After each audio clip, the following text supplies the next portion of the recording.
ഓം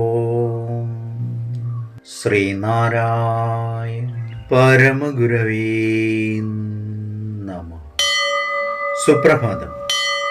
1680 ദിവസമായ ഇന്ന് 2025 ഡിസംബർ മാസം 20 ശനിയാഴ്ച, 1201 ആണ്ട് ധനുമാസം 5 ഗുരുവചനങ്ങളിലൂടെ ഈ മതപ്പോരിന് അവസാനമുണ്ടാകണമെങ്കിൽ സമബുദ്ധിയോടുകൂടി എല്ലാ മതങ്ങളും എല്ലാവരും പഠിക്കണം.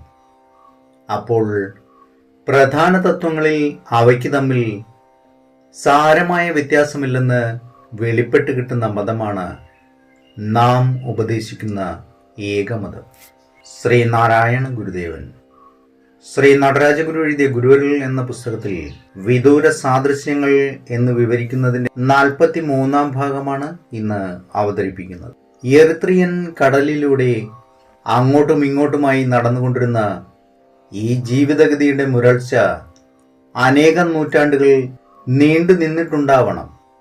ലൗകികമായ ഉപഭോഗ വസ്തുക്കൾ ദ്രുതഗതിയിൽ കൈമാറ്റം ചെയ്തുകൊണ്ടിരിക്കുന്നതിനോടൊപ്പം ജ്ഞാനവചസ്സിന് മൂല്യനവീകരണം സംഭവിക്കുന്ന യോഗാത്മക പ്രക്രിയയും പതുക്കെ നടന്നുകൊണ്ടിരിക്കണം.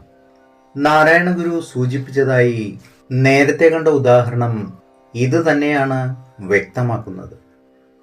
ഉച്ചാരണ സാദൃശ്യം മാത്രമല്ല ഇക്കാര്യത്തിൽ കണക്കിലെടുക്കേണ്ടത്.